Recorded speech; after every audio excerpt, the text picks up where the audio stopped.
Então, queridos, graças a Deus por tudo, por estarmos aqui. E nós vamos estar falando aqui, queridos, é uma área ligada é um tema ligado à área de escatologia.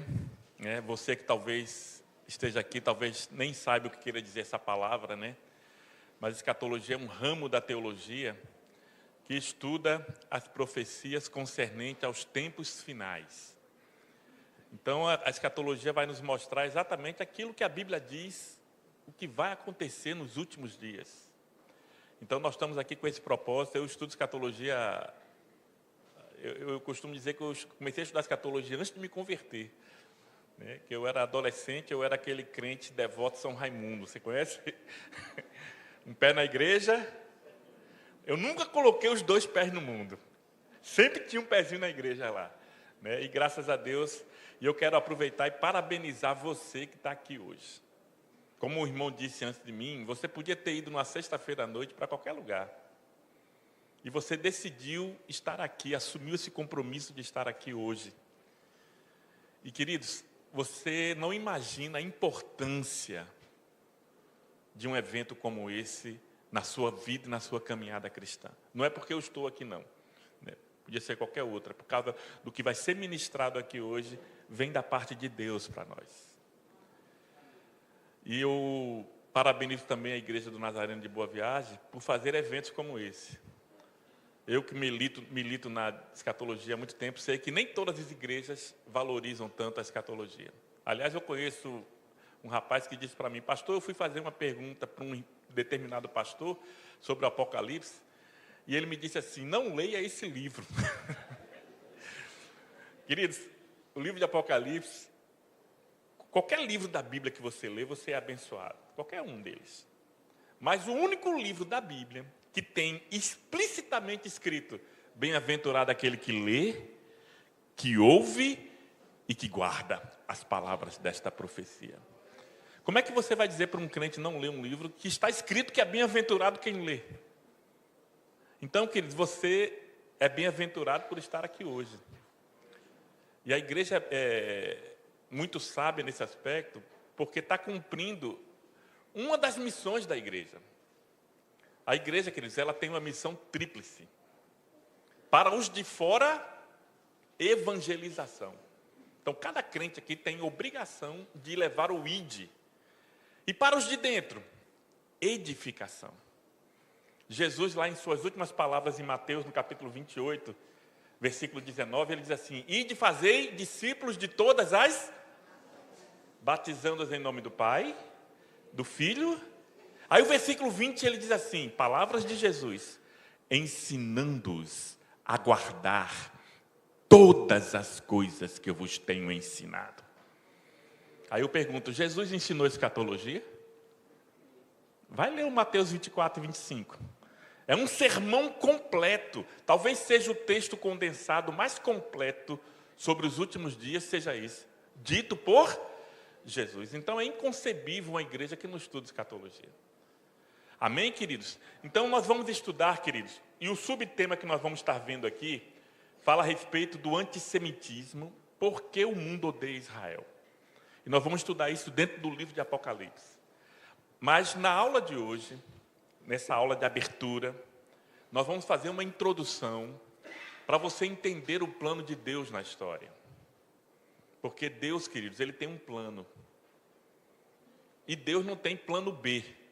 Deus só tem plano A. Quem tem plano A, B e C somos nós. Nós fazemos o plano A, não deu certo, a gente faz o B. Mas Deus não, querido. Deus só trabalha com plano A. E o plano dele está aqui, na sua palavra. E nós vamos conhecer o plano, nós vamos ver Israel dentro desse plano de Deus.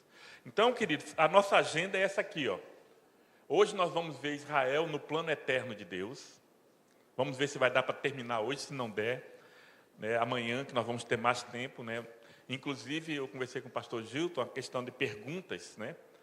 Eu sei que sempre vai surgir dúvidas.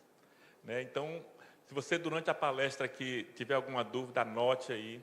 Hoje, provavelmente, nós não teremos tempo de responder as perguntas, mas amanhã e também no domingo, que vamos estar aqui também, né, eu me disponho a responder Toda e qualquer pergunta. Agora, pode ser que a pergunta que você tenha, a dúvida que você tenha, seja a dúvida que eu tenho.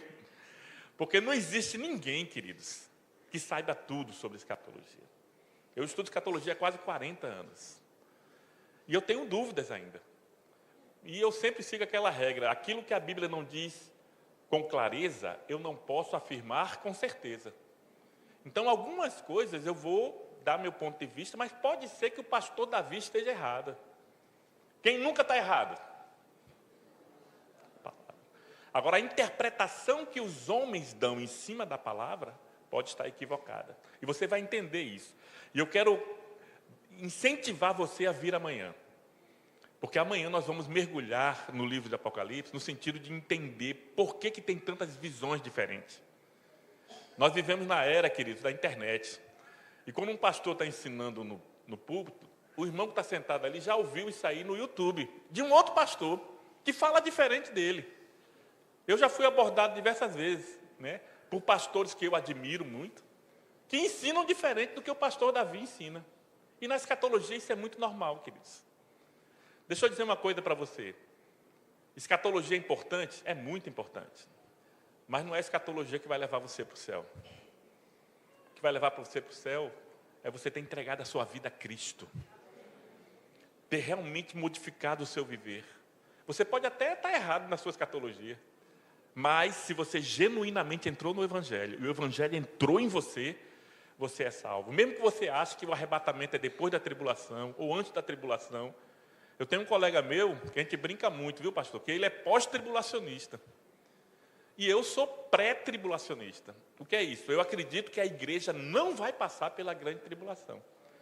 E ele acredita, devido à teologia dele, que a igreja vai estar aqui na terra durante a grande tribulação. Aí eu brinco com ele, rapaz, quando Jesus vier arrebatar a igreja, eu quero estar do teu lado. Aí ele diz, por quê? Porque eu quero ver vocês subindo e reclamando. Mas não é agora, não é agora. Mas vai subir assim mesmo, mesmo achando que não é agora. Queridos, então nós vamos ver amanhã aqui, qual a relação de Israel com a segunda vinda de Cristo. Né? Você vai entender a diferença de arrebatamento para a segunda vinda. Isso você vai entender no domingo de manhã, que nós vamos estar abordando aqui sobre o arrebatamento da igreja. Há uma confusão muito grande sobre isso.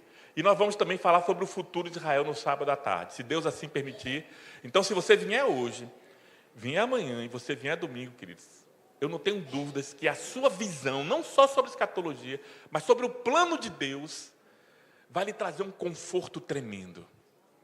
Você não vai ficar ansioso mais quando você vê o mundo como está aí, de cabeça para baixo.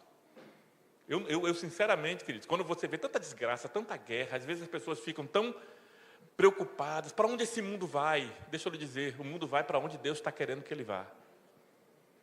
Deixa eu dar um spoiler aqui. Deus está preparando este mundo hoje para a grande tribulação. É isso que a Bíblia me indica.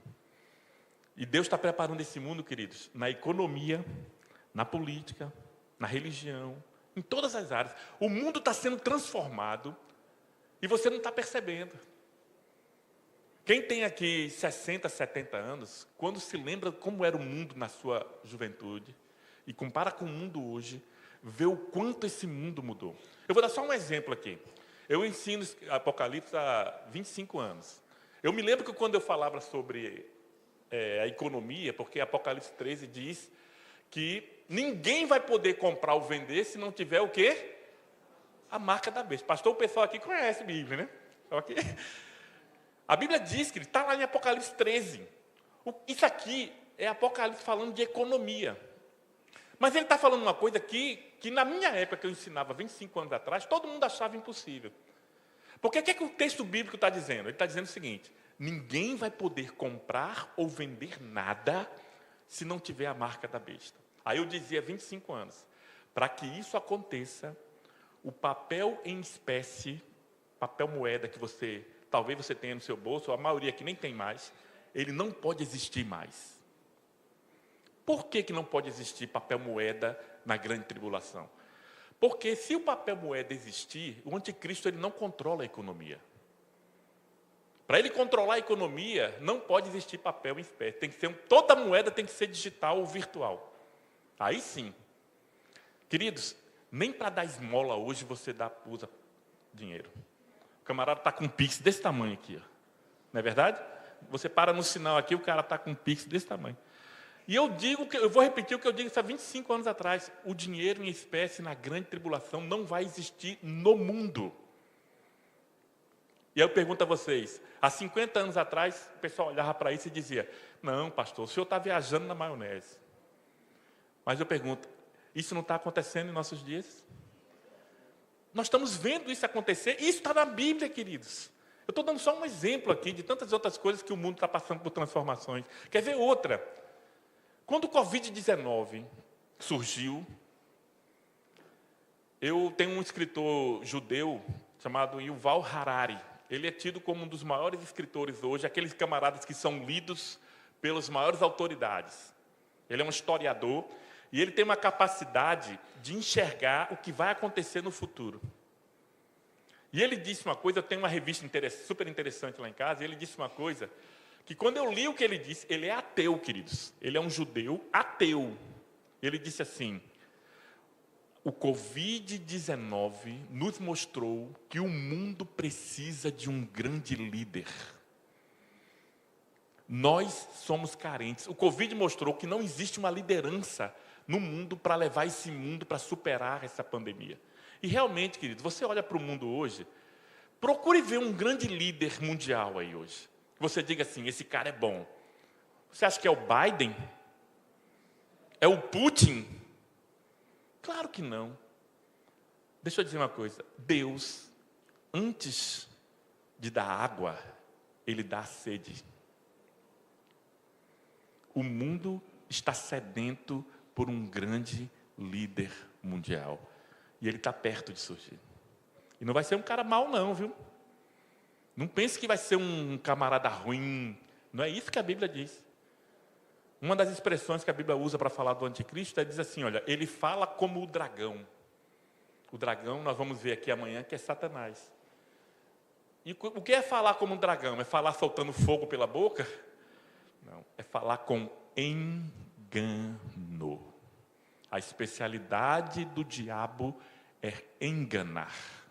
Tanto é que em Apocalipse 20 ele vai ser preso antes do milênio, exatamente para não mais enganar. Nesse exato momento você está aqui, em Recife, tem milhões de pessoas sendo enganadas. Agora mesmo, sendo enganadas pelo diabo. Porque ele faz isso muito bem. Você tem que tirar o chapéu para o diabo. Nesse aspecto ele é bom. Ele engana muito bem as pessoas. Então, queridos, vamos aqui correr então. Eu vou começar com esse slide, porque esse evento aqui foi o evento, vamos dizer assim, que deu origem a esse tema. Eu me lembro que quando aconteceu esse atentado, muitas pessoas vieram falar comigo, pastor Davi, esse atentado está na Bíblia, né? Existem algumas pessoas que existem dois extremos na escatologia, queridos, que você deve fugir dele. É o escatomaníaco, já ouviu falar em escatomaníaco? Tudo que acontece no mundo, para ele, é o apocalipse. O dólar subiu, é o apocalipse. Né? E tem o outro extremo, que é a escatofobia. É o que tem medo. Então, uns se agarram demais e outros têm medo. Queridos, a Bíblia sempre nos chama a ser ponderados. Nós sermos, queridos, em tudo na sua vida você não pode ser extremista. Eu costumo dizer que perto de um extremo tem sempre um abismo. Então não vamos andar nos extremos. Nem no estudo da teologia, da escatologia. Procure sempre ser centrado na palavra de Deus. Então, queridos, esse atentado aqui, e antes de falar dele, deixa eu falar rapidamente aqui, para você que não conhece. Você está vendo aqui embaixo aqui um mapa de Israel. Nós vamos falar sobre isso aqui amanhã. Esse território de Israel aqui é menos de 1/7 do que Deus deu a Israel. Né? Até hoje Israel não teve o território que Deus deu, que prometeu a Abraão. Então você está vendo aqui o território de Israel, e você está vendo esse quadradinho aqui. Ó. Esse quadradinho aqui ele está marcando o que é conhecido como a faixa de Gaza. Né? E ele está ampliado aqui. Ó. Aqui está a faixa de Gaza. Aqui, ó. Por que ele tem esse nome Gaza? Porque a maior cidade é a cidade de Gaza. que é uma cidade da época dos filisteus. Então, quem viveu nessa terra há anos e anos atrás, há séculos atrás, não foi nem o judeu e nem o palestino. Aliás, queridos, deixa eu dizer outra coisa aqui. Não existe povo palestino, viu, queridos? Isso é uma invenção. Eu vou mostrar a você. Eles são árabes. Eles são chamados de palestinos porque vivem numa terra que é chamada de Palestina. Na Segunda Guerra Mundial, quando a Inglaterra lutou contra a Alemanha, tinha uma brigada nessa terra aqui que lutou junto com os ingleses. Era chamada de Brigada Palestina. 100% de judeus. Existia uma orquestra sinfônica também nessa época, que era chamada Orquestra Sinfônica Palestina. 100% de judeus. Mas hoje, quando você fala palestino, você associa a um outro povo, e não mais aos judeus. Por quê? Porque isso aqui tem uma questão política muito forte. No momento que eles se associaram com o nome, passaram a ter direito à terra, porque eles têm um nome de palestino, quando na realidade eles não são palestinos, né? São árabes. Então, queridos, aqui está a cidade de Gaza e tem outras cidades, e aqui você tem a fronteira com o Egito. Ó. As pessoas criticam muito Israel porque fecha as fronteiras, né? Tudo isso aqui é fronteira com Israel. Mas o Egito também fecha a fronteira. Por quê? Em 2007, quem ganha a eleição na faixa de Gaza é um partido radical chamado Hamas, fundado pela Irmandade Muçulmana. Se você chegar no Egito e falar na Irmandade Muçulmana, eles não querem nem ver. Eles expulsaram todo mundo que era da Irmandade Muçulmana e eles fugiram aqui para a faixa de Gaza. Por isso que o Egito fecha a fronteira e não permite que ninguém do Hamas entre no Egito.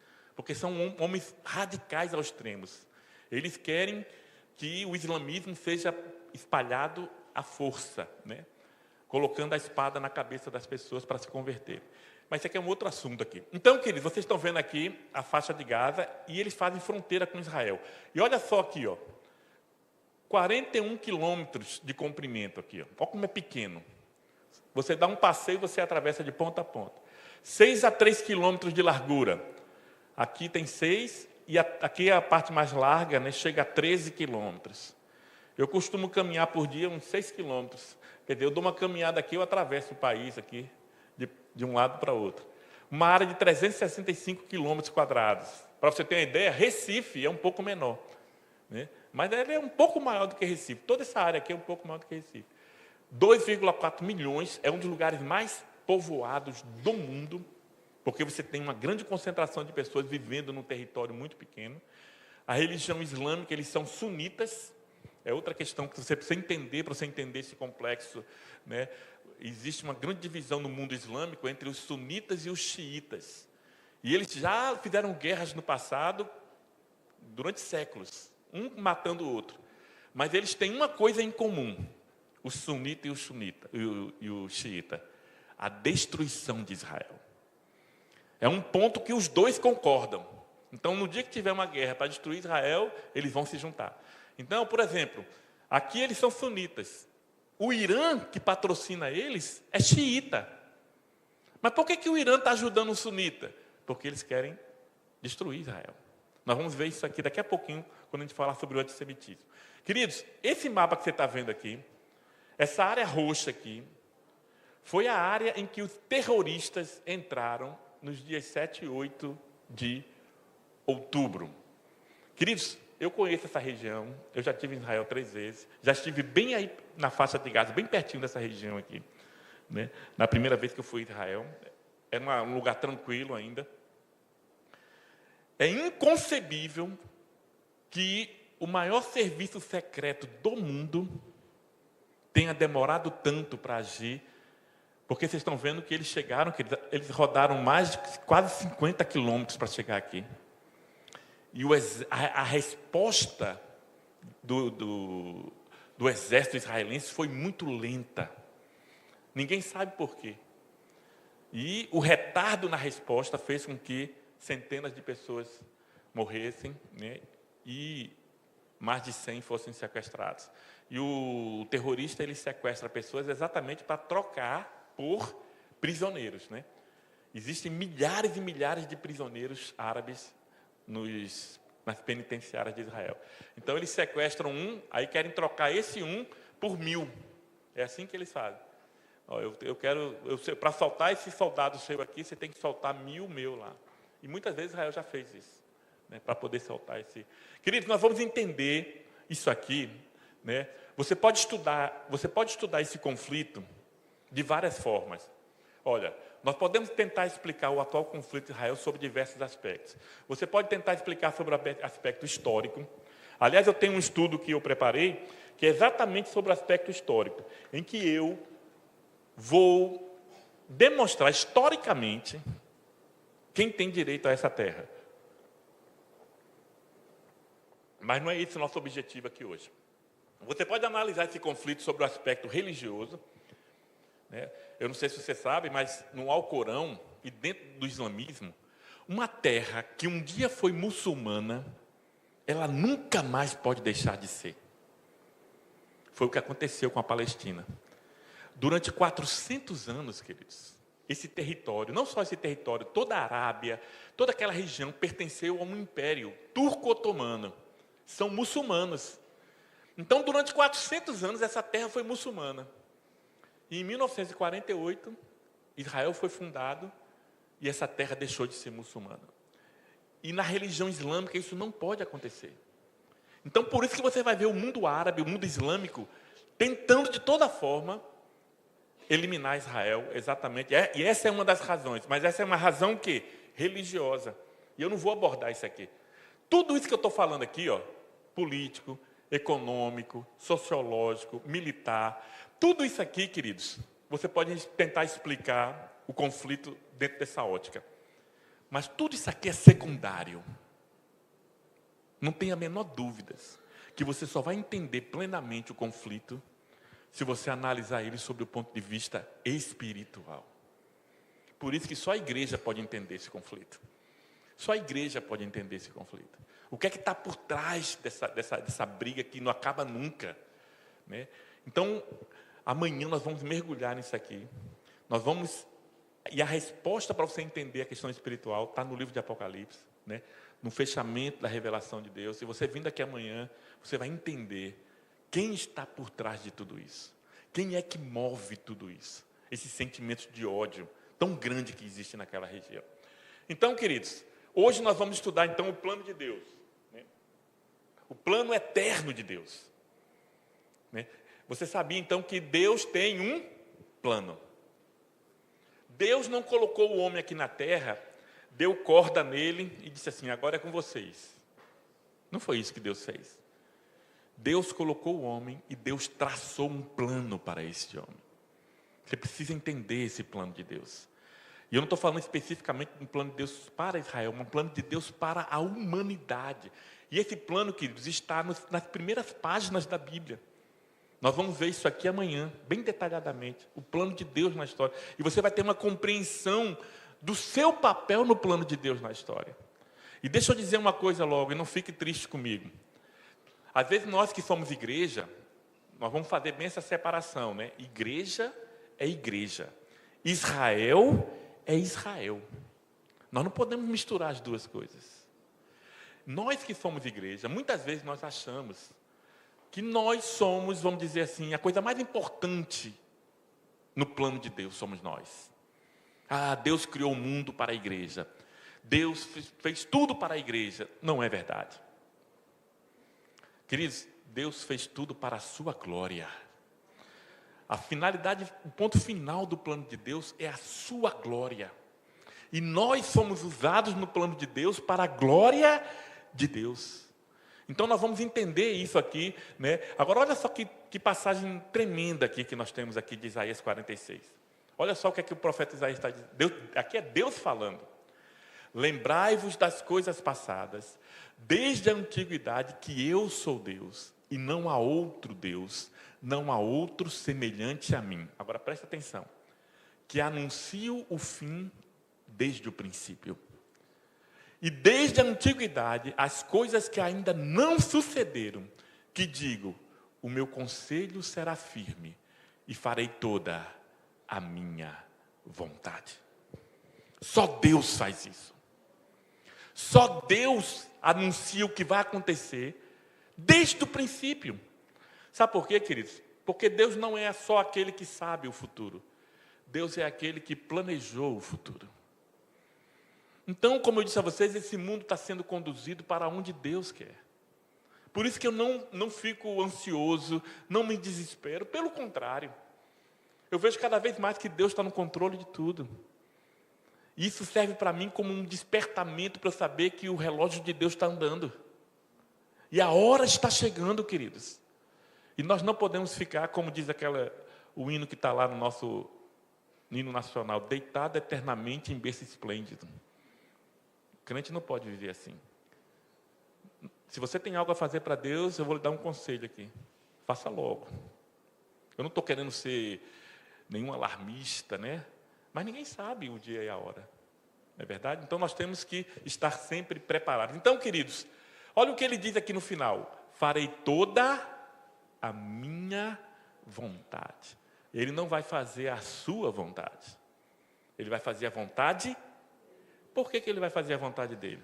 Porque a vontade dele é boa, perfeita e agradável. É a vontade dele na sua vida é boa, perfeita e agradável. Por isso que muitas vezes Deus diz não para você. Porque você tem uma vontade e a sua vontade está se contrapondo à vontade dele. E sempre deve prevalecer a vontade dele. Por isso que às vezes Deus fecha a porta na sua vida e você fica se perguntando, Senhor, por que tu fechaste essa porta? Porque a sua visão é limitada, queridos. Eu só consigo ver aqui, ó. Deus está vendo lá na frente. Aí Ele está fechando uma porta hoje para abrir uma outra para você, muito melhor lá na frente, que você não está enxergando ainda. Queridos, então, Deus tem um plano para este mundo. E esse plano, queridos, começou no jardim. O plano de Deus para o homem começou no jardim. Eu costumo dizer que o diabo odeia os 66 livros da Bíblia. Ele odeia. Mas se você chegasse para Satanás e dissesse assim, Satanás, arranca 2 livros aí. Eu não tenho dúvidas quais seriam. Gênesis. E o segundo? Apocalipse. Se você tirar Gênesis e Apocalipse, a Bíblia fica sem pé nem cabeça. Você não sabe a origem do pecado, como é que o diabo age, você não sabe como é que termina a história. Por isso que o diabo são os 2 livros mais atacados por Satanás. Mas o diabo é tão astuto que ele ataca de forma diferente. Como é que o diabo ataca o livro de Gênesis? Quem faz faculdade aqui já deve ter ouvido isso. Quem é um crente que faz faculdade deve ter ouvido isso aqui. Dos seus colegas e professores, doutores, entre aspas, que diz assim, rapaz, você acredita em Adão e Eva? Você acredita nessa história de dilúvio, de Noé? Isso não existe não, rapaz. Alguém já ouviu isso aqui? O diabo, ele ataca o livro de Gênesis, desacreditando no livro de Gênesis. Deixa eu dizer uma coisa para vocês. Se os 11 primeiros capítulos de Gênesis não aconteceram como está escrito, não tem sentido nós estarmos aqui hoje.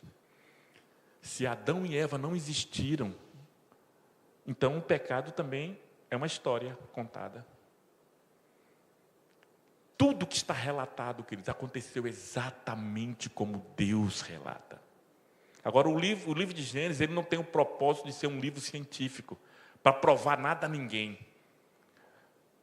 Deus não tem nenhuma preocupação de provar nada a ninguém. Ele vai relatar o que é e cabe a você e a mim crer ou não. Agora, como é que o diabo ataca o livro de Apocalipse? Ele ataca de outra forma. Ele não diz assim, que isso aí é mentira. Ele não diz isso. Ele diz assim, é muito complicado. Não leia não. Rapaz, isso aí vai causar confusão na sua cabeça. Não lê isso não. É isso que o diabo ataca. E eu fico triste, porque eu conheço crentes que dizem assim, eu vou ler a Bíblia toda, aí vai de Gênesis até Judas. Não vou ler Apocalipse porque eu não entendo nada. Aí causa um bloqueio, sabe? Querido, para mim é um dos livros mais maravilhosos de se ler. Sabe? Eu me deleito lendo o livro de Apocalipse, porque eu vejo a mão de Deus em tudo. É no livro de Apocalipse que ele se revela como ele é hoje. Tem tantas bênçãos no livro de Apocalipse, né, que você recebe quando você se propõe a ler. Agora, é um livro fácil? Não. Claro que não é fácil. Não é à toa que ele é o último livro da Bíblia. E eu aconselho você a só começar a estudar, eu não falo nem ler, você pode ler a qualquer momento, mas a estudar ele depois que você conhecer toda a Bíblia. Você tem que conhecer os profetas do Antigo Testamento para entender o Apocalipse. O livro do Apocalipse, queridos, ele tem 22 capítulos e 404 versículos. Agora, sabe quantas alusões ao Antigo Testamento ele tem? 550 alusões. Ele tem mais alusões ao Antigo Testamento do que número de versículos. Então, João, quando escreve o livro de Apocalipse, ele está cheio das profecias e promessas do Antigo Testamento. E ele descreve lá não tem a citação do versículo, assim como profetizou o profeta Isaías, não. Mas ele cita frases e palavras que são tiradas exatamente de como está no Antigo Testamento. Eu costumo dizer que Apocalipse é uma grande central de trem, para onde caminham todos os trens da linha toda. Eles desagam em Apocalipse. É lá que chega tudo, lá é o cumprimento final do plano de Deus. Então, queridos, o plano de Deus começa no jardim e ele vai terminar numa cidade. Qual é o nome dessa cidade? Nova Jerusalém. Então, queridos, deixa eu dizer uma coisa para você aqui, e talvez eu vá decepcionar algumas pessoas que dizem assim, eu vou morar eternamente no céu. Não. Você vai morar eternamente na nova, que desce do céu. Ah, eu não vou para o céu, não. Você vai para o céu, queridos. Mas não quer dizer que você vai ficar lá eternamente. Então, o plano de Deus é assim, olha, começou no jardim, termina numa cidade. Mas, para chegar nessa cidade, só existe um meio, que é através da cruz. Não existe outra forma de você chegar na Jerusalém, se não for passando pela cruz de Cristo. Jesus, lá no Getsêmani, quando ele estava para viver a sua maior agonia, e a agonia de Cristo não era o medo dos cravos, da cruz, Jesus não tinha medo disso. O que Jesus não queria era ter a ira de Deus sobre ele por causa dos nossos pecados. E o que foi que Jesus disse ao Pai? Orou: Pai, se possível for, passa de mim esse cálice sem que eu beba. É como se Jesus estivesse dizendo, tem algum caminho aqui para esse pessoal aqui do jardim chegar na cidade que não seja pela cruz? Existe? Claro que não. Aí Jesus diz assim, mas não faça-se a minha vontade, mas a tua.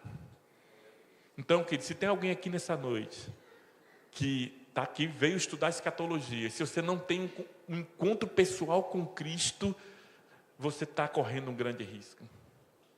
Porque a coisa mais importante na vida de uma pessoa é ter tido um encontro pessoal com Jesus Cristo, genuíno com Ele. Agora, queridos, não existe só esse destino. A Bíblia fala também de um outro destino, que Apocalipse descreve bem ele, que é chamado de Lago de Fogo. Nesse exato momento que nós estamos aqui, esse lugar está vazio. Não tem ninguém lá. Os primeiros habitantes desse lugar, você vai ver lá em Apocalipse 19, é o anticristo e o falso profeta. Ele vai inaugurar esse condomínio aí, que eu espero que você não queira morar lá também. Agora, olha só que diferença, olha a diferença dos vizinhos. Se você for morar aqui, você pode ser vizinho de Moisés, de Paulo, de Pedro. Já pensou você morando vizinho de Paulo e conversando com ele assim, rapaz, Paulo, me conta aí, como é que foi? Rapaz, não tem coisa, porque, queridos, Hebreus vai dizer que nessa cidade vai estar Deus Pai, Deus Filho, Deus Espírito Santo, todos os santos, anjos, nós todos vamos estar vivendo juntos. Agora, quem vai estar morando aqui? O anticristo, falso profeta, Satanás e todos os seus demônios. Porque esse lugar aqui foi feito para eles. Deus, no seu plano eterno, não colocou esse lugar para o homem. Você vai entender isso amanhã, quando nós formos falar sobre o plano de Deus. Então, queridos, Deus está no controle. Nunca se esqueça disso. Às vezes eu vejo uns crentes falando isso aí como se fosse uma gíria de crente. Às vezes tem umas gírias que o camarada ele quer uma coisa e ele quer que Deus faça aquilo que ele quer. Aí ele diz assim, Deus está no controle. Então, se Deus está no controle, pode ser que Ele não faça aquilo que você quer. Ele faça aquilo que Ele quer. Então, querido, quando você diz assim que Deus está no controle, Ele está no controle do mundo e Ele está no controle da tua vida. Tem uma palavra no grego, a primeira vez que Deus se apresenta a um homem, como ele diz assim, de quem ele é, está lá em Gênesis capítulo 18. E ele se apresenta para o amigo dele, né? Abraão. Abraão, meu amigo. Já pensou que privilégio? Aí Deus chega para Abraão e disse assim, lá no capítulo 18, Abraão, eu sou o Deus Todo-Poderoso. É como se Deus tivesse vários cartões de visita, né? Às vezes o camarada é advogado, é médico, não sei o quê, aí ele tem um cartão de visita, Deus tem milhares de cartões de visita. E o primeiro que ele apresentou é Todo-Poderoso. Aí quando chega em Apocalipse, o texto diz assim, eu sou o Alfa e o Ômega, o princípio e o fim, o último e o primeiro, o Deus Todo-Poderoso. Agora, em grego, a palavra é pantokrator. E quando eu fui estudar essa palavra em grego, por isso que é bom você estudar as línguas originais, que às vezes no português, queridos, não dá para entender de forma plena o que o texto está dizendo. E pantos, em grego, quer dizer tudo ou todos. E kratos quer dizer aquele que segura em suas mãos. Então, todo-poderoso quer dizer aquele que tem tudo e todo em suas mãos. Por isso que nós temos que descansar em Deus. Pastor, está dando tudo errado na minha vida. Mas Ele está no controle. Você não conhece o Deus a quem você serve? Ele é soberano, queridos. Ele faz como Ele quer. Da forma que Ele quer. Pode ser que a forma que Ele quer não lhe agrade muito, cause dor. Tem um pastor batista, Charles Spurgeon, e ele tem uma frase que eu acho fantástica. Ele diz assim, a soberania de Deus é o travesseiro sobre o qual eu reclino a minha cabeça todas as noites. Você sabe o que é isso? Está tudo dando errado, mas você vai dormir bem. Você não vai ficar a noite acordado, porque você sabe quem é o Deus a quem você serve. Então, queridos, vamos falar um pouquinho mais sobre Israel. Esse camarada aqui, deixa eu voltar aqui. Esse camarada aqui, foi muito aqui. Pronto. Esse camarada aqui é Frederico II da Prússia. Ele era conhecido por ser ateu, né, agnóstico. E uma certa vez ele chegou para o médico dele, há uma história de que Frederico II, o grande da Prússia, ele foi agnóstico, ateísta, porém tinha um médico particular, cristão, muito piedoso. Aí ele chegou um dia para esse médico e disse assim, dá-me uma prova da existência de Deus, mais rápido, pois não tenho tempo. E o médico disse, os judeus, Vossa Majestade. Se você quer falar de Jesus, ou falar da Bíblia, para alguém que não acredita na Bíblia, é difícil, né? Porque nós somos o povo da Bíblia, né? Quando a gente vai falar de Jesus, a gente usa a Bíblia. Mas às vezes você vai encontrar uma pessoa e ela vai dizer assim, nem lê esse livro que eu não acredito nele. Sabe qual é a melhor forma de você provar a existência de Deus em quem não acredita na Bíblia? É apontar para Israel. Tudo o que aconteceu no passado, tudo o que acontece hoje, e tudo o que vai acontecer amanhã com Israel, está aqui. Por isso que ele é chamado de minha testemunha. Olha só, isso é Deus falando, vós sois as minhas testemunhas, diz o Senhor, e meu servo, a quem escolhi, para que o saibais e me creiais e entendais que eu sou o mesmo, e que antes de mim Deus nenhum se formou, e depois de mim nenhum haverá. Eu sou o Senhor, e fora de mim não há Salvador.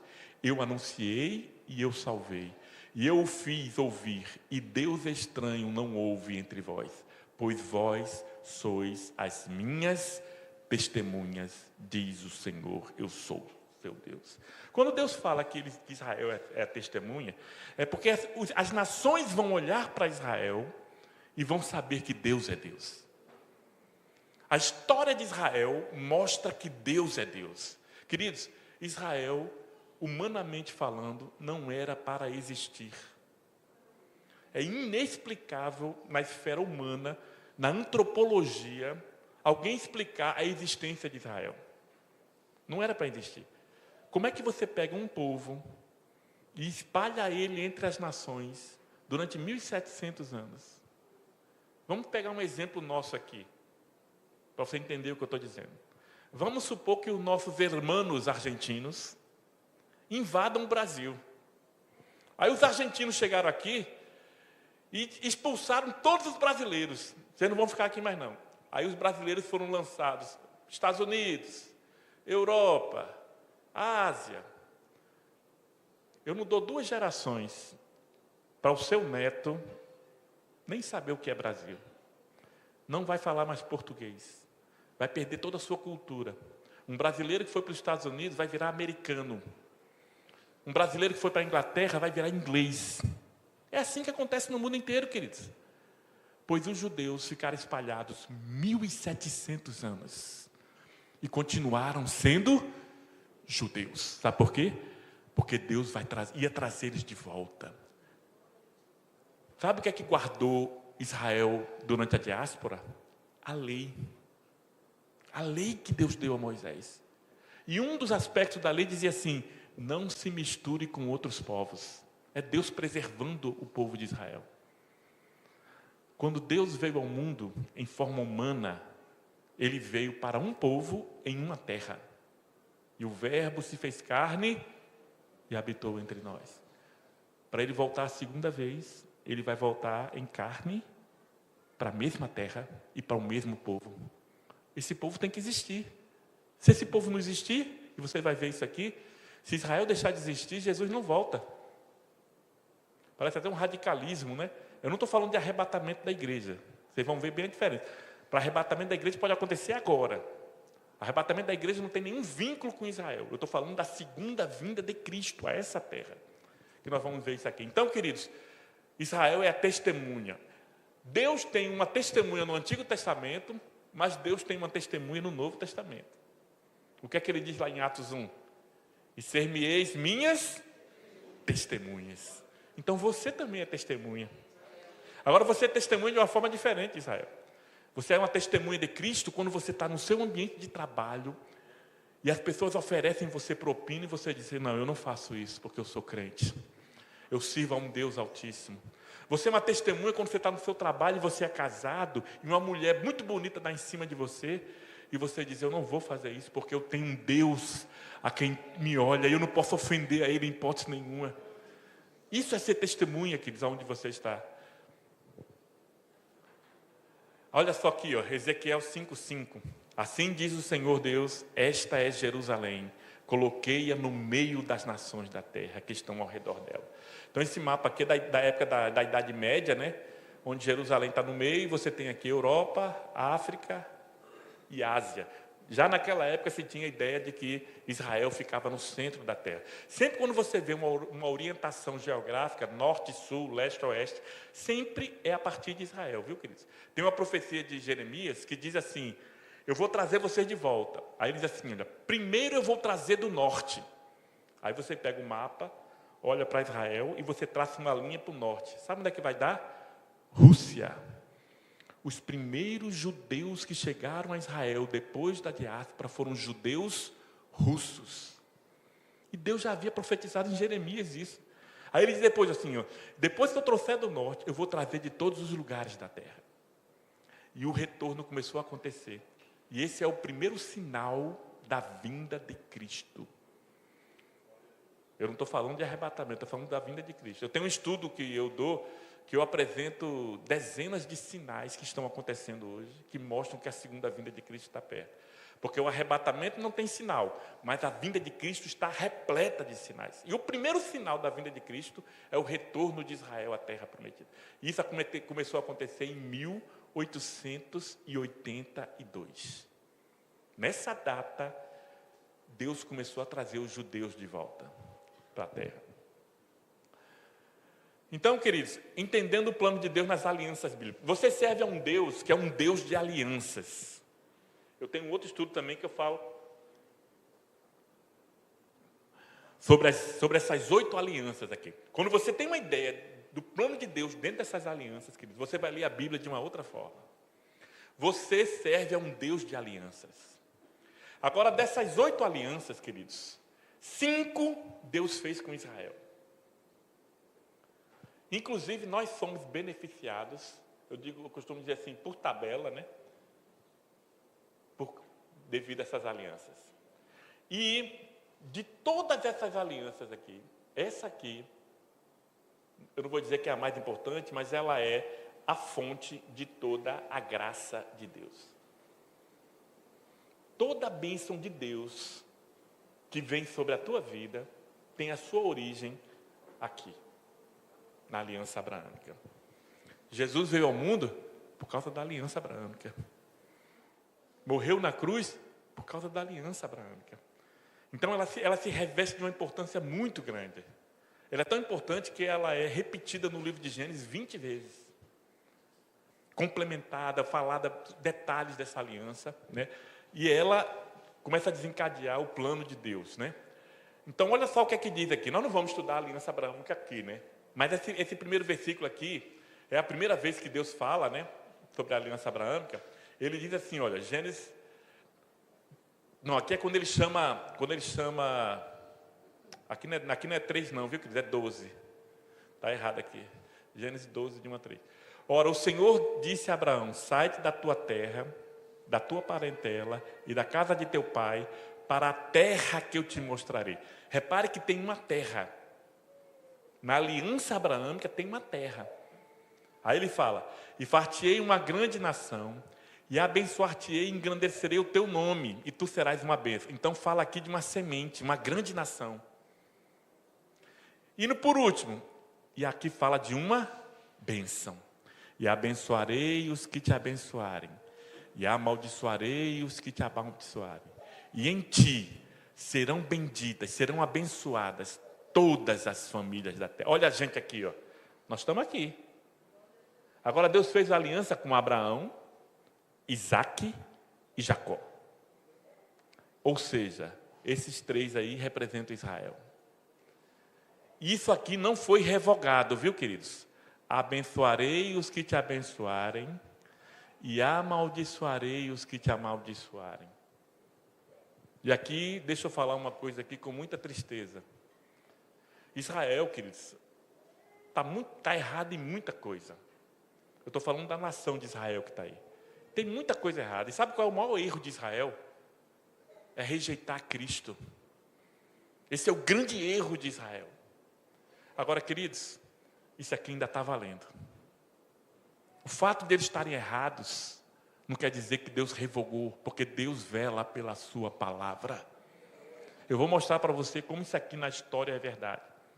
No século XVIII, no século XIX, qual era a maior potência do mundo? Inglaterra. Tinha uma frase que dizia assim, o sol nunca se põe no solo inglês. O que é que ele está dizendo? A Inglaterra tinha terra no mundo inteiro, era dela. E a Inglaterra apoiava os judeus. Quando chega no século XX, devido ao petróleo árabe, a Inglaterra trai os judeus. Trai no sentido seguinte, passa para o lado dos árabes. Chegou a proibir, inclusive, a entrada de judeus na Terra Santa. Qual foi a nova nação que começou a surgir abençoando Israel? Estados Unidos. Qual é a maior potência do mundo hoje? Abençoarei os que te abençoarem e amaldiçoarei os que te amaldiçoarem. Por que eu leio isso aqui com tristeza? Porque a nossa nação, na ONU, quase que 100% dos votos da ONU, da nossa nação, é contra Israel. Por que você acha que existe... Cris, o nosso país, sinceramente, era para ser uma bênção isso aqui. Aqui não tem terremoto, não tem furacão. Aqui nós temos um terreno fértil, aqui tem petróleo. Era para ser um país rico. Todo mundo no Brasil era para viver bem, pela riqueza que tem. Você tem uma agricultura forte. E nós não vivemos bem. Por quê? Porque paira sobre essa nação uma nuvem de corrupção e roubo. Em todas as esferas.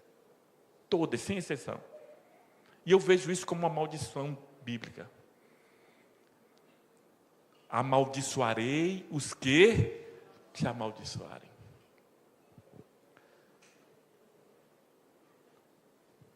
Acho que não está passando aqui não. Pode passar aí, que eu acho que não está passando aqui não. Não sei se o pessoal da mídia pode passar. Pode passar aí. Pronto. Pronto, esse pastor aí é Thomas Ice. Ele é presidente do Instituto Pré-Tribulacionista lá nos Estados Unidos, né? Eles fazem congressos, tudo. Eu já esteve aqui no Brasil algumas vezes.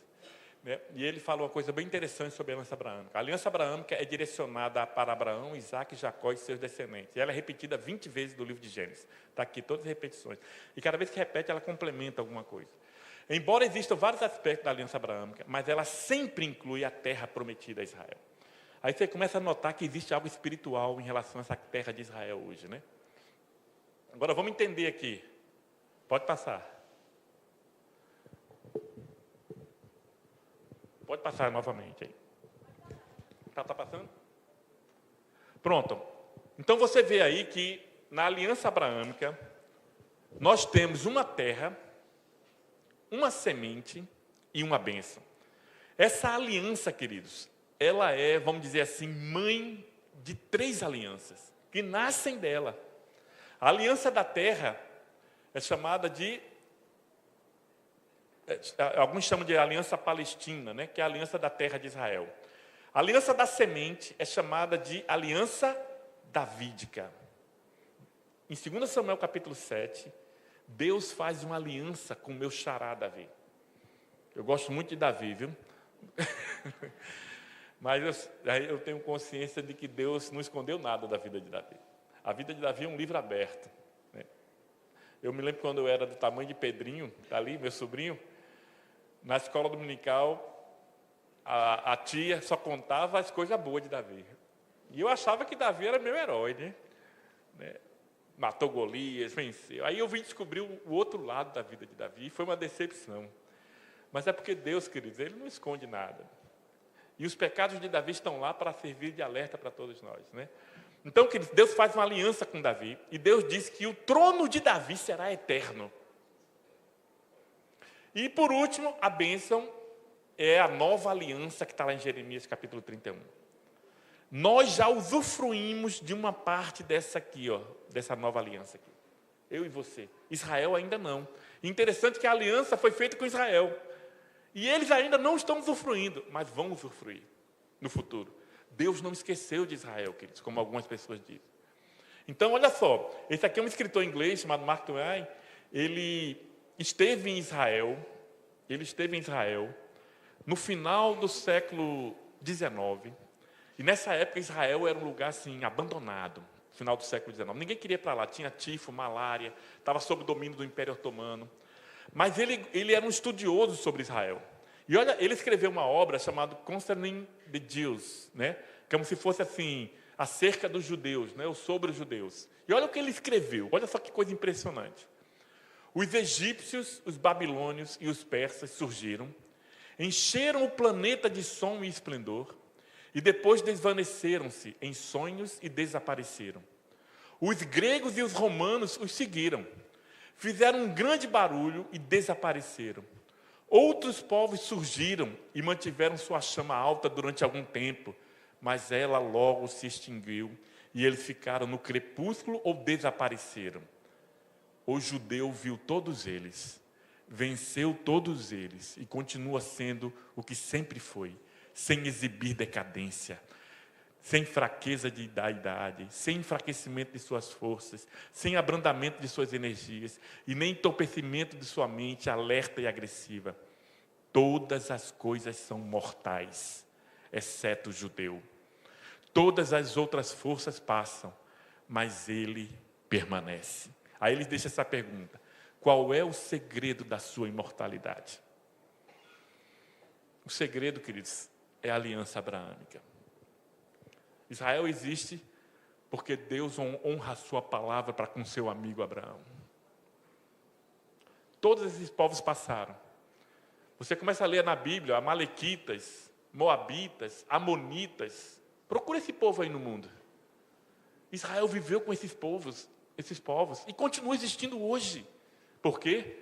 Por causa da aliança. Deus honra a aliança, queridos. Eu acho interessante, nós não vamos ler aqui porque não dá tempo, mas lá em Jeremias capítulo 31, depois de Deus dar a nova aliança, ele diz assim: se vocês destruírem o sol, a lua e as estrelas, o mar, se vocês conseguirem medir todo o universo, no dia que vocês conseguirem fazer isso, eu deixo de honrar a minha aliança com a nação de Israel. Está bem claro lá na Bíblia, né? Vamos lá, olha aqui alguns versículos, que falam da escolha de Deus. Portanto, amou teus pais e escolheu a tua descendência depois deles, porque o Senhor escolheu para si a Jacó e a Israel por seu próprio tesouro. Porém, tu, ó Israel, servo meu, tu, ó Jacó, a quem elegi descendência de Abraão, meu amigo, tu a quem tomei dentre os confins da terra e te chamei dentre os mais excelentes, e te disse, tu és o meu servo, a ti escolhi e nunca te rejeitei. Agora, pois, ouve, ó Jacó, servo meu, e tu, Israel, a quem escolhi. Queridos, nós temos diversas passagens. Aí nós vemos a pergunta, por que Deus escolheu Israel? Né? Por que não escolheu o Brasil, né? Aí ele diz em Deuteronômio capítulo 7, ele vai dizer aqui que ele não escolheu Israel porque Israel era poderoso. Ele não escolheu Israel porque Israel era numeroso. Tinham outras nações muito mais poderosas do que Israel. Olha o que aqui Deuteronômio diz, Deus falando, olha. Porque povo santo és ao Senhor teu Deus. O Senhor teu Deus te escolheu para que lhe fosse o seu povo especial de todos os povos que há sobre a terra.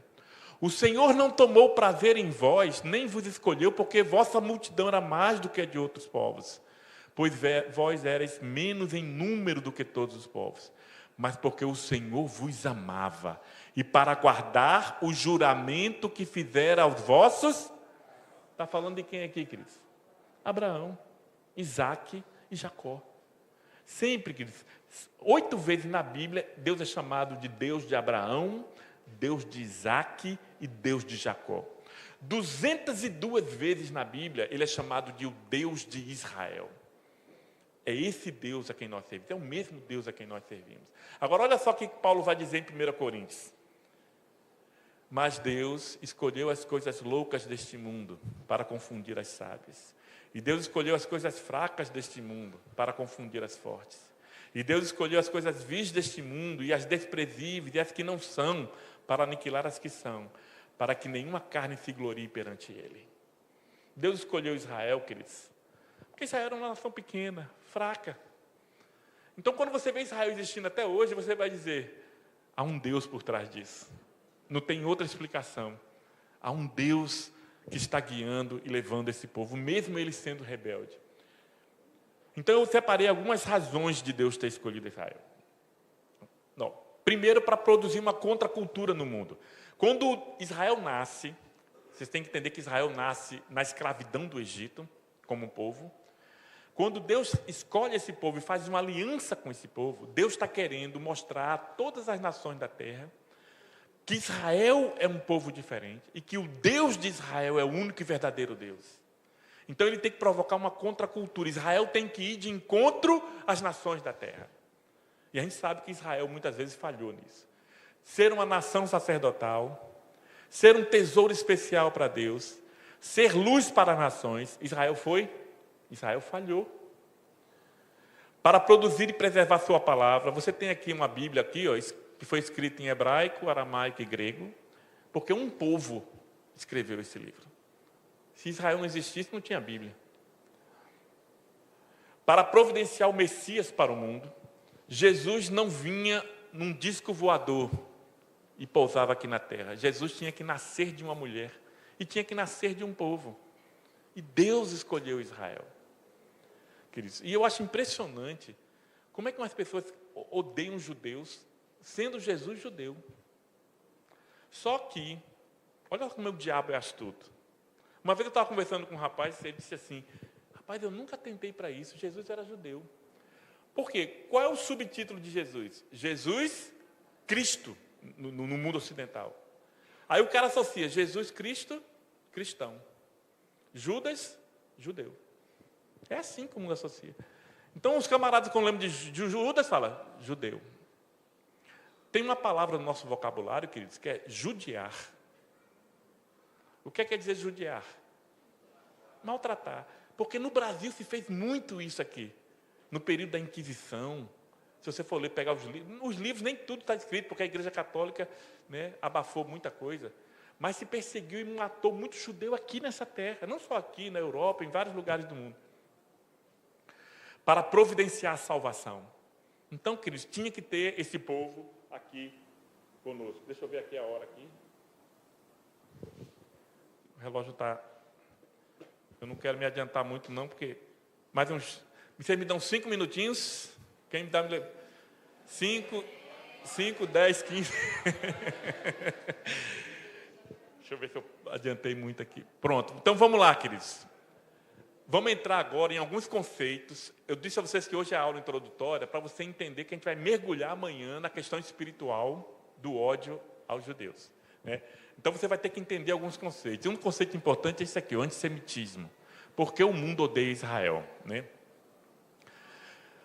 Para respondermos a esse questionamento, não vamos nos basear em avaliações meramente humanas, como eu já falei. Né? Nós não vamos nos basear nisso.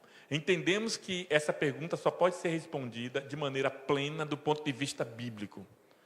Entendemos que o livro de Apocalipse encerra o plano de Deus na história e que através desse livro podemos ter um entendimento pleno de toda a motivação por trás do ódio a Israel e quem está por trás desse sentimento em ação no mundo. Isso nós vamos ver, né, amanhã com mais clareza. Então vamos lá. O que é antissemitismo? Antissemitismo é o ódio e perseguição aos judeus. É o ódio e perseguição aos judeus como grupo. E não o ódio a alguém por acaso é judeu. Mas simplesmente o ódio para com pessoas porque são judeus. Então é mais ou menos assim, nunca nenhum judeu fez mal para o camarada. Mas ele por alguma razão não gosta. Nós não vimos isso aí tão forte ainda no Brasil. Está crescendo. E isso é um sinal da volta de Cristo, viu? O ápice do antissemitismo no mundo é na grande tribulação. Então o mundo ainda vai odiar muito mais os judeus ainda. E quem tem um papel importantíssimo nisso aí é a mídia, queridos. A imprensa. A imprensa ainda tem um poder de persuasão muito grande. Então quando você vê essa cobertura jornalística, por exemplo, do que está acontecendo na Palestina hoje, e que mostra que Israel está bombardeando hospitais, que Israel está matando crianças, isso alimenta em pessoas que nunca viram um judeu na vida, dizer assim, eu odeio os judeus são maus, tem que morrer. É isso que está acontecendo no mundo. E a tendência é aumentar, e vai aumentar porque está na Bíblia. É Deus que está no controle, está entendendo? E essas coisas vão acontecer. Esse autor aqui, esse pastor, Oliver Melnick, é um judeu francês, ele tem um site na internet que ele cataloga todos os atos antissemitas no mundo.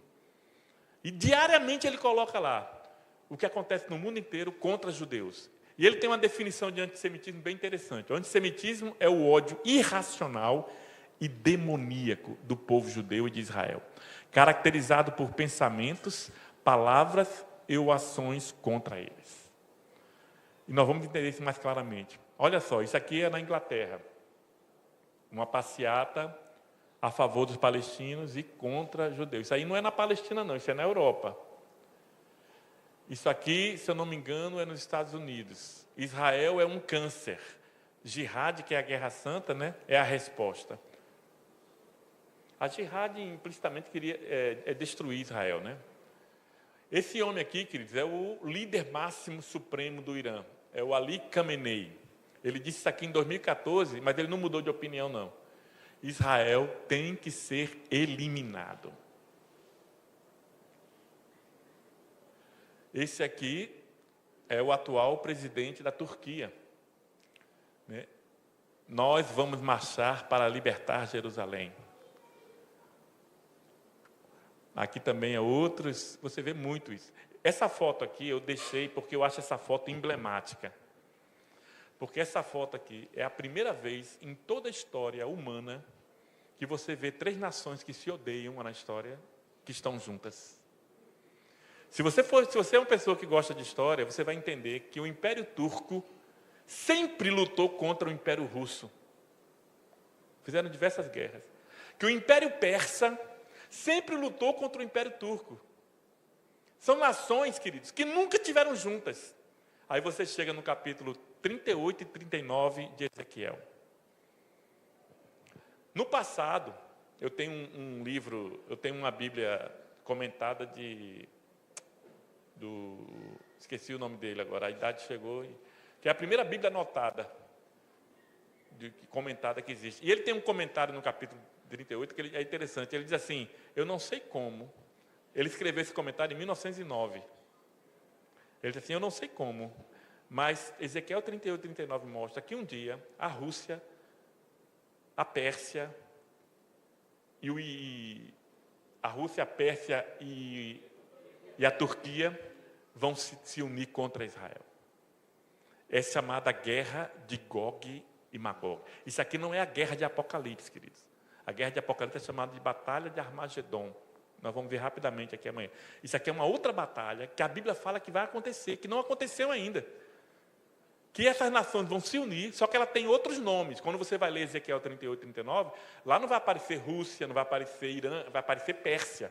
Porque o nome do Irã era Pérsia.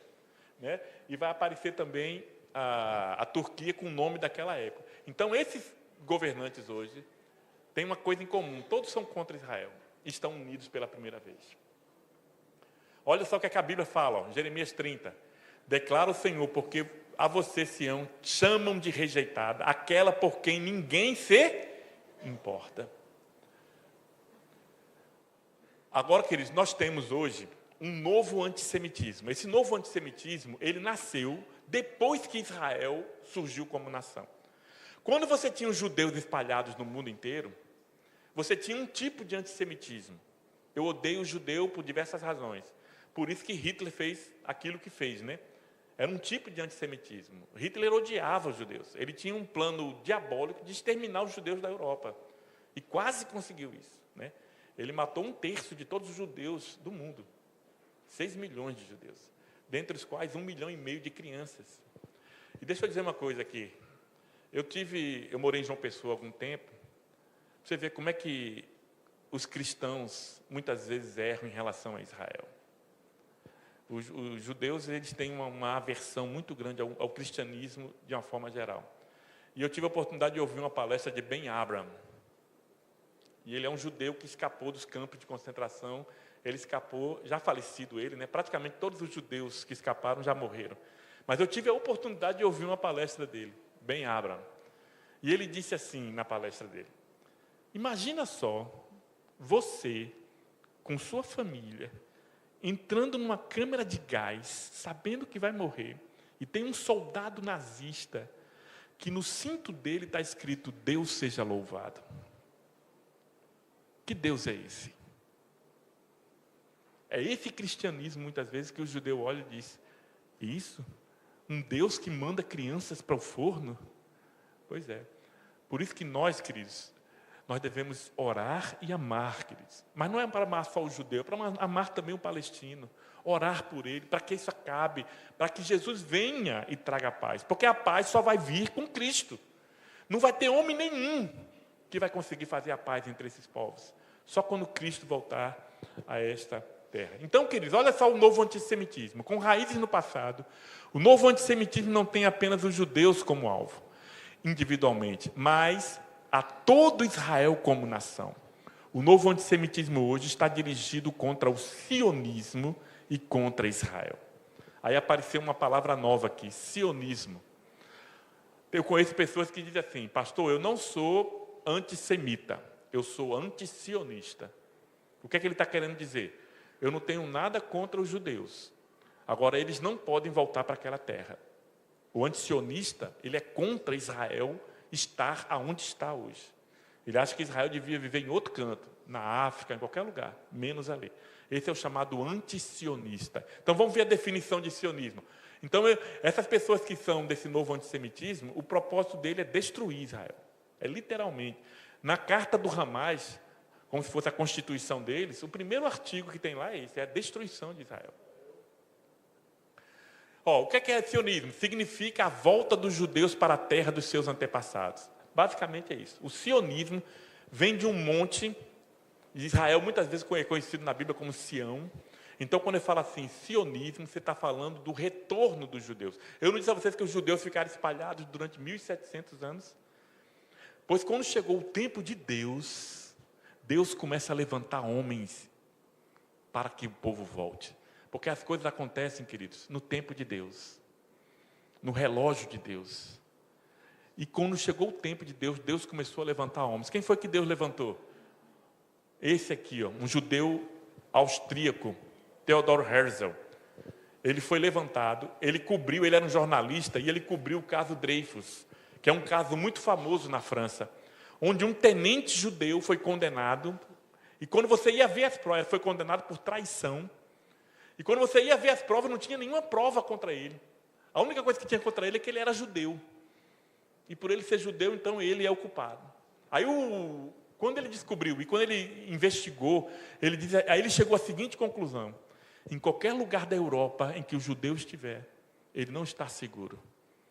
Só tem um lugar para Israel, para o povo judeu, que é na terra prometida. E ele começou a querer trazer os judeus de volta para Israel. E eu disse a vocês que a coisa começou em 1882. Né? Aqui está o primeiro congresso sionista, né? Ele reúne judeus do mundo inteiro, né? Na cidade de Basilea, na Suíça.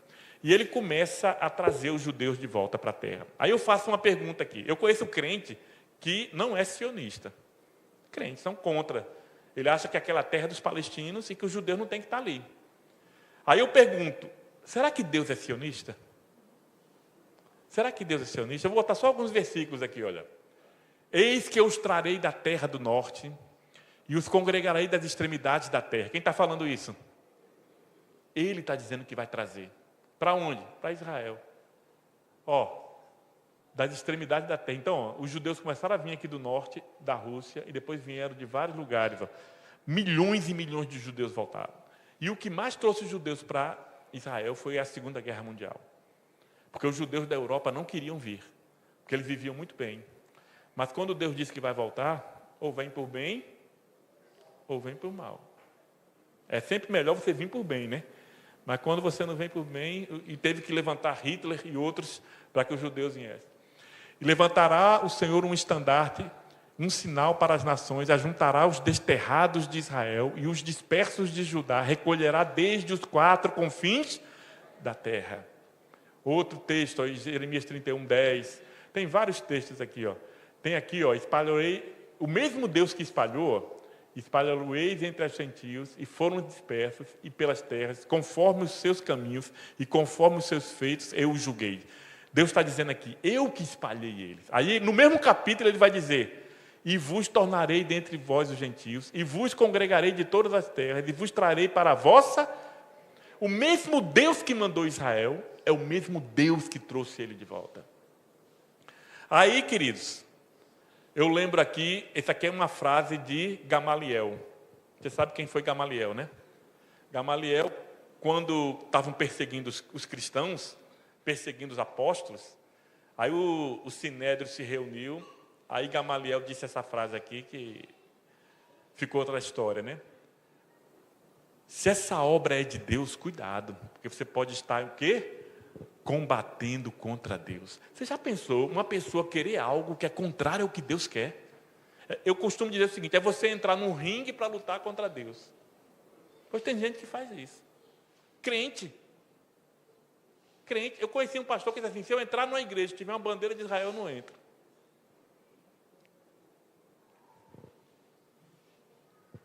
Agora, queridos, eu vou falar sobre algo, agora eu vou falar sobre nós aqui, evangélicos.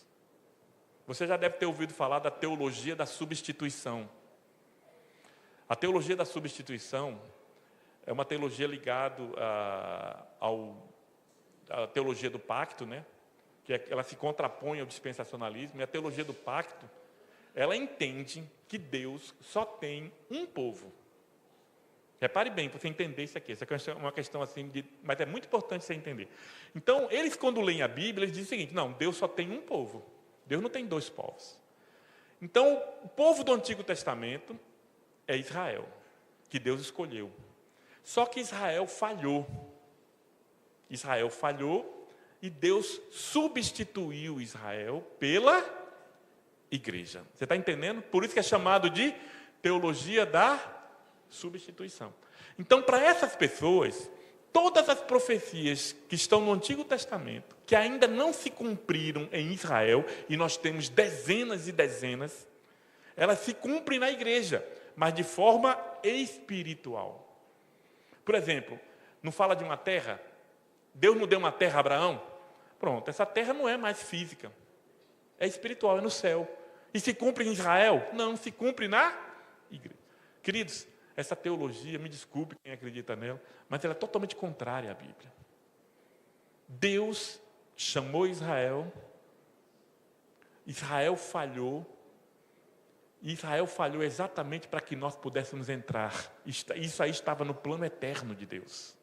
Mas Deus não esqueceu de Israel. Deus não esqueceu. Você vai entender quando a gente for falar sobre o arrebatamento da igreja, você vai ver a relação do arrebatamento com Israel. Então, queridos, o que é que está acontecendo hoje? Hoje, Deus está tratando com a igreja. É como se Israel tivesse no pause. Quem tinha aqueles videocassete antigos, tinha uma tecla pause, né? Aí está passando a história de Israel, aí Israel rejeitou o Messias morreu, aí Deus apertou a tecla pause. E começou agora a nossa. Nós é que estamos atuando. Mas um dia nós seremos arrebatados. Quando nós formos arrebatados, Deus vai apertar a tecla play. E Deus vai voltar a tratar com Israel. Sabe por quê? Porque Deus vela pela sua palavra. Tudo que Ele prometeu a Israel, Ele vai fazer em Israel e não na igreja. As promessas da igreja são distintas das promessas de Israel. Então, e nós vamos entender isso. Agora, olha só que coisa assim. Tem coisas aqui que eu não coloco, até mesmo porque, né, às vezes eu gosto de dar um alimento sólido para a igreja, né, mas nem todo mundo pode suportar um alimento sólido. Tem gente que tem que tomar o leite ainda. Né? Mas é importante você entender uma coisa. Com relação à reforma protestante, né? Deus levantou homens como Lutero, Calvino, Zwingli e tantos outros reformadores, né, para, através de uma interpretação literal da Bíblia, chegarem à reforma protestante. Mas, queridos, esses homens não são perfeitos. Lutero não era perfeito. Calvino não era perfeito. Eu não sou perfeito. Nós erramos. Na nossa caminhada cristã, nós erramos. Então, nós temos que saber distinguir isso. E houve um erro, queridos, na reforma protestante, que deixou de se corrigir um erro que vinha desde Agostinho, que implantou a interpretação alegórica na igreja, com influência de Orígenes de Alexandria, né? Isso é outra questão. Mas os reformadores perderam uma grande chance de voltarem à interpretação literal das profecias bíblicas. E eles não fizeram. Olha só, durante a reforma, houve um genuíno empenho em reavivar a verdadeira vida espiritual na igreja. Um esforço em acabar com as tradições meramente humanas e um grande ímpeto por voltar ao fundamento bíblico. Isso aqui está corretíssimo. Mas é digno de reparo que justamente Lutero e Calvino ensinavam um genuíno entendimento do que a Bíblia dizia sobre salvação só pela graça, só pela fé e não por obras, como era costume naquela época, quando a Igreja Católica vendia suas indulgências e as negociava com mercadoria. Como é que Lutero chegou à conclusão que a salvação é pela graça? Lendo a Bíblia de forma literal. Ele leu lá, o justo viverá pela fé. E ele chegou à conclusão e disse assim, isso aqui está tudo errado. O que a igreja está fazendo aqui está errado. A salvação é pela graça, não é vendendo. Ele chegou a essa conclusão, queridos, lendo a Bíblia de forma literal. Agora, olha só que coisa triste. Mas, infelizmente, esses reformadores trabalhavam com duas normas diferentes na interpretação bíblica. Toda a Escritura deveria ser entendida em seu sentido óbvio e evidente, assim como o texto fala, com exceção das passagens que falam de Israel. Então, tudo que fala de Israel, os reformadores entendendo, não, isso aqui não é literal, não. Aí deram uma outra interpretação. Esse tema deveria ser entendido de forma alegórica e simbólica. Isso significa que nossos amados e famosos reformadores, em seu caminho de volta à Bíblia, ficaram parados em Agostinho, Constantino, Eusébio e Orígenes. Por isso que você vê hoje uma divisão tão grande no meio evangélico. De corrente de divisão. Eu estou dando esse estudo aqui, está sendo gravado, e eu tenho certeza que tem pessoas que vão dizer que eu estou totalmente errado. Por quê? Porque a visão deles é outra. E é normal, queridos, ninguém tem que ficar chateado com o outro, porque na escatologia isso é normal. O que não pode é você ter interpretações diferentes, métodos de interpretação diferentes. Se você quer interpretar a Bíblia de forma alegórica, interprete de forma alegórica sempre. Agora, você interpretar de forma alegórica, quando é bom para a sua teologia, e quando não é, você não interpreta, aí, queridos, chega a ser uma desonestidade. O pastor Davi pode estar até errado, mas eu não sou desonesto na minha teologia. Eu dou preferência para a interpretação literal. É claro que você não vai interpretar a Bíblia literalmente. Eu não estou sendo literalista. Por exemplo, Jesus diz assim, eu sou a porta. Aí Jesus está dizendo que ele é uma porta com fechadura? Não. Todo mundo está entendendo o que ele está falando. Quando ele diz assim, eu sou a porta. Ele está dizendo que ele é a entrada para a salvação. Então isso aí está lógico. Queridos, só uma observação. Se você tiver curiosidade, né? Lutero, assim que ele fez a reforma protestante, na Alemanha tinha muitos judeus. E Lutero entendia que os judeus seriam os primeiros a se converterem ao cristianismo, com a nova reforma protestante. E quando ele começou a pregar para os judeus, queridos, os judeus disseram, não, a gente não crê nisso não. Aí Lutero, queridos, nos seus últimos anos de vida, se tornou um antissemita.